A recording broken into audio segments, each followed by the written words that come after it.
So factor theorem says that if px is a polynomial of degree n greater than or equal to 1 and a is any real number, then x minus a is a factor of px if p of a is equal to 0 and p of a is equal to 0 if x minus a is a factor of px.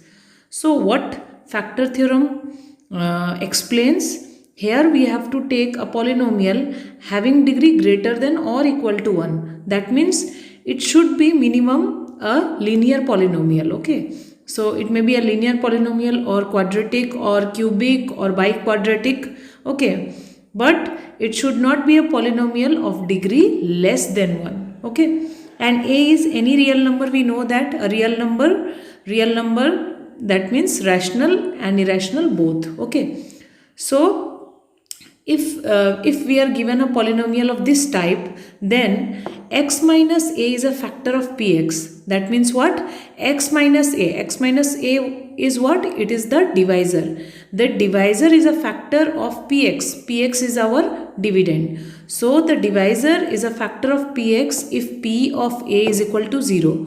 So today only I have told you that p of a is also called remainder. That means if remainder is equal to 0, then we can say that the divisor is a factor of px.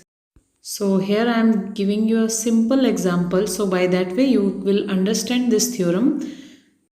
So here I am dividing 36 by 3. 36 is dividend and 3 is divisor. So you can see here the remainder is 0. So if the remainder is equal to 0, we can say that the divisor, that is 3 is the factor of what? 3 is the factor of 36. So in the similar manner you can see here dividend px and it is divided by the divisor x minus a, and suppose I am getting the remainder, that is p of a is equal to 0. So if this happens, then we can say that x minus a is the factor of px. Okay, so this is about the first point of the factor theorem. And the second point, it is the converse of the first point, that is, if in the question it is given that the divisor is a factor of the dividend, divisor means x minus a. If x minus a is the factor of px, if it is given in the question, then you can directly equate the remainder is equal to 0. You can put the value of remainder equal to 0. Okay, so this is all about the factor theorem. So next let us start exercise 2.4. So the first question is, determine which of the following polynomials has x plus 1 a factor. That means here x plus 1 will be our divisor. Okay, but here in this question we will not use the division method because already we know how to divide. In the last exercise also we have done many questions using long division method. So here you can see the that the divisor, that is x plus 1, we can put the value of x plus 1 is equal to 0. By that way we can easily find the value of a. Okay, so here the value of a, or you can say the value of x, is equal to what? Minus 1. Okay, so this value we will put in the polynomial which is given. So here the polynomial is px is equal to x cube plus x square plus x plus 1. So here I am putting x is equal to minus 1 in the given polynomial. So by this way, after simplifying the expression, I am getting the value of p of minus 1, or you can say p of a is equal to 0. That means we can say that the remainder is equal to 0. So if the remainder is 0, then what will happen? By factor theorem we can say if remainder is equal to 0, then the divisor will be a factor of the dividend, that is the polynomial. Okay, so lastly I have written, by factor theorem we can say that x plus 1 is a factor of x cube plus x square plus x plus 1. Okay, so this is the way we can simplify question number 1. So in the next question, question number 4, again I am taking one polynomial, and this time again I am finding the solution of x plus 1. Like I have done in question number 1 also. So the value of x is minus 1. So just put minus 1 in place of x in the given polynomial and after simplifying you will get the value of p of minus 1, or you can say p of a is equal to 2 root 2. Okay, so now we can say that the remainder is not equal to 0, that is p of a is not equal to 0. That means again by factor theorem we can say that x plus 1 is not a factor of px, because here the remainder is not equal to 0. Okay, so like this only you have to do the remaining questions. Okay, so try to do the next question, that is question number 2, that is also same. Okay, so I am doing question number 3. So in the third question it is already written that x minus 1 is a factor of the given polynomial px.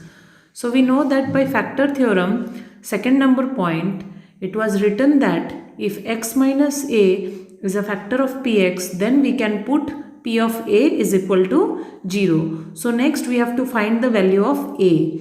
So by equating x minus 1 equal to 0, you will find the value of x is equal to plus 1. So this value we have to put in the in place of x in the given polynomial. Okay, so therefore I have written by factor theorem p of a, or you can say p of plus 1 is equal to 0.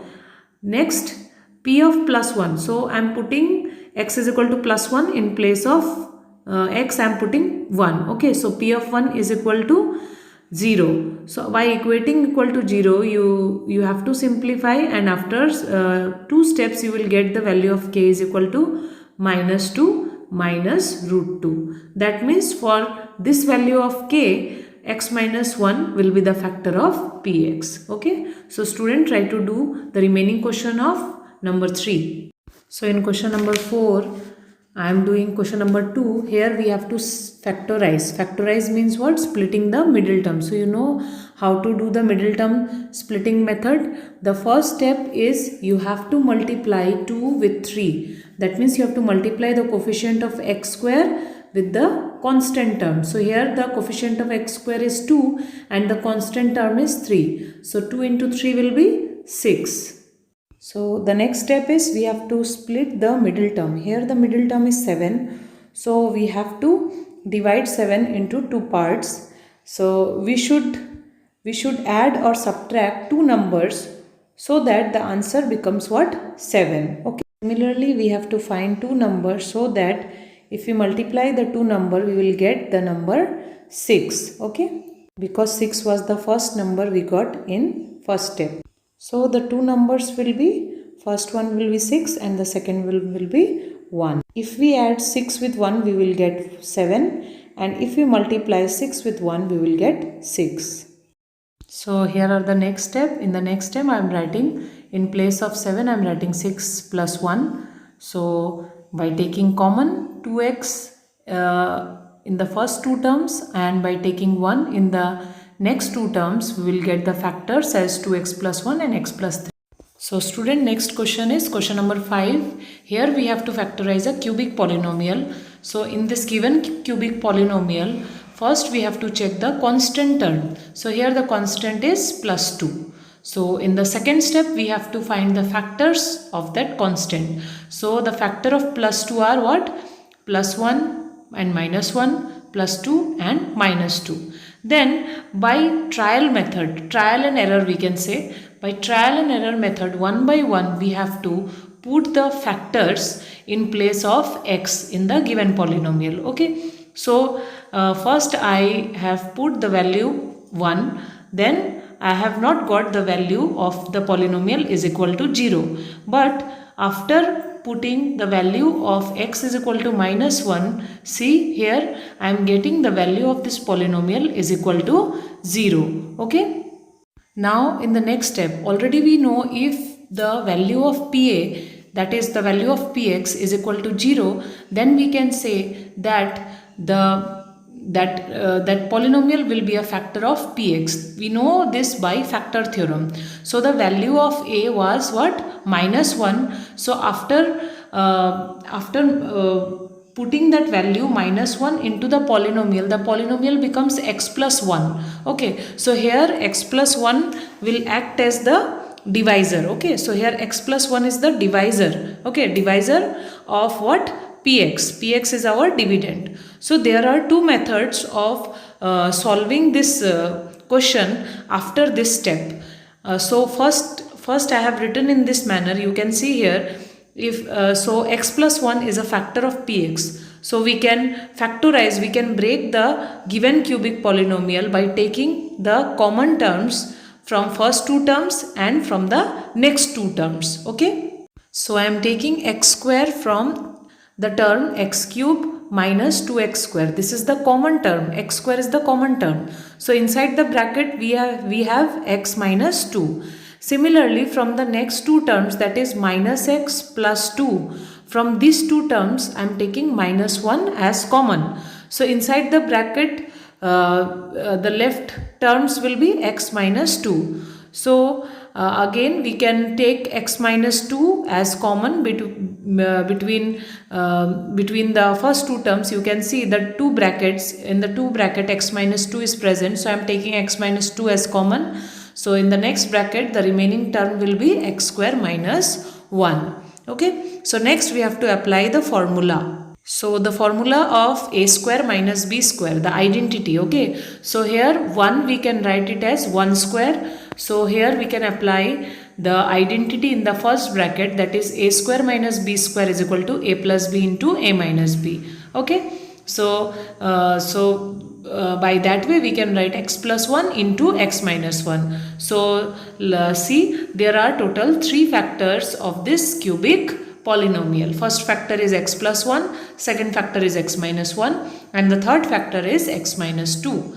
Also, one more way of doing this question is we can divide the given polynomial, that is this cubic polynomial, by x plus 1, because x plus 1 is our divisor. Okay, so by that way also we will get the factors. Okay, so that is also correct. So you can do by using the long division method also. If you find any difficulty you can ask me. Okay, so student, if you find any difficulty in this method, you can also solve using the long division method also. Okay, so try to do the remaining question. Okay, so thank you for today.